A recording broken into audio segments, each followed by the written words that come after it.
For my Wednesday words this week, I thought I would talk a little bit about the poster that hangs on the wall behind the associate pastor's desk at First Presbyterian. Because of the COVID, few of you have been in my office to see it. But for the last 2 weeks of my Wednesday words, you've seen it over my shoulder. Maybe you wonder what that painting is. It's a framed poster of a large painting in the National Gallery of Art in Washington, D.C. When I last saw it in 1990, I think it was in the entrance of the old building, the east wing of the gallery. It's a grand and big painting, 8 feet wide and 5 feet high, according to Wikipedia. I remember it being even bigger. I bought this poster. It's one of the 2 Dali posters that usually hang in the pastor's study. I'll show you the other one in a minute. On Sunday, I preached about breaking the second commandment. That commandment about not having any images of God, any molded images or idols, and worshiping them. As Presbyterians and Reformed Christians, we hear the words of John Calvin and others warning us that since the Father, Son, and Holy Spirit are God, then any pictures of Jesus and the Spirit also break that second commandment. I think there's a very fine line.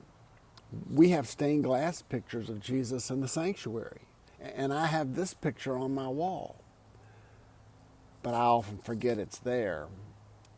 While its meaning, the depth of meaning, comes from the fact that my father loved this painting.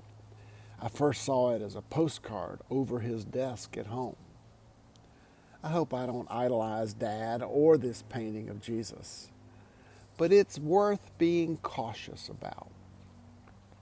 As I said in my sermon, a reason not to have any statue of God or image is because we can't adequately represent God in any animal or human form, in any way we humans can imagine. God is not limited by our knowledge.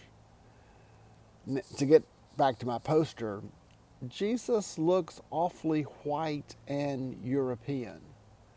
Jesus of Nazareth would be a Palestinian Jew who would look much more Palestinian and Jewish. Salvador Dali lived from May of 1904 to January of 1989. He was a Spanish surrealist artist known for his technical skill, precise draftsmanship, and the striking and bizarre images of his work. He was born in Figueres in Catalonia of extreme northeastern Spain. He received his formal education in Madrid, and he was influenced by all those great early 20th century movements, or the Impressionism, Cubism, as well as Renaissance, the Renaissance masters. He was very avant-garde and embodied surrealism. His best known painting is probably The Persistence of Memory that he painted in 1931, but he did lots of bizarre movies and buildings, and especially paintings. He lived in France and then during the Second World War in the United States. And then he moved back to Spain, to Franco's Spain, and he announced his return to Roman Catholicism.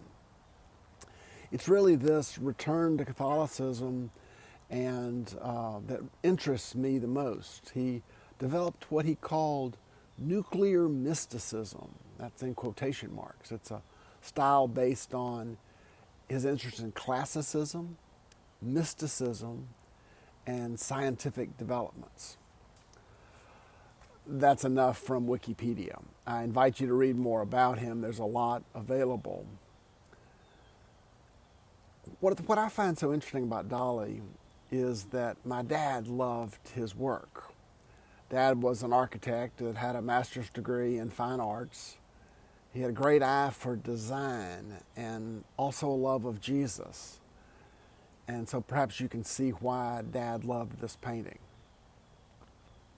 Dali was fascinated by geometric designs, including a four-dimensional cube, as well as the golden ratio that he employed in so many of his paintings. There are a number of ways that he blended together geometry and religious symbolism.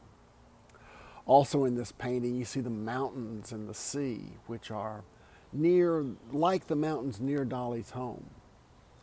Look at the details of the disciples around the table, and the glass of wine and the loaf of bread. Jesus is both present at the table and somehow translucent. I love that. But it's also why Protestant theologian Paul Tillich deemed the painting trash. But I think Dali was looking for a way to represent Jesus' humanity and his divinity.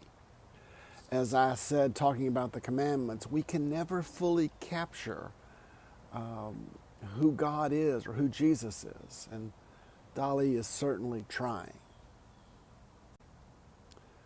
If you'll look at the top of the painting, you'll see that God the Father looms over the painting and over all of creation.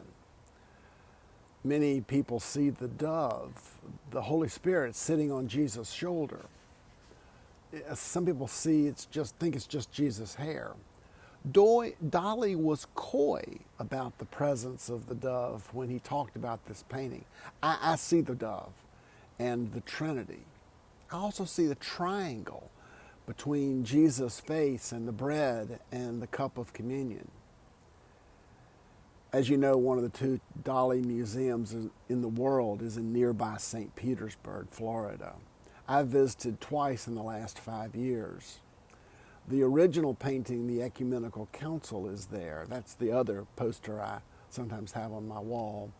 But since it's in my garage in Orlando, I'll leave the symbolism of Pope John XXIII and his council to another time. The poster tells you a little more about who I am. I'm strongly influenced by my father, an architect and Presbyterian elder who loved Jesus, his church, and beautiful things. He loved this painting, and so do I. See you next week.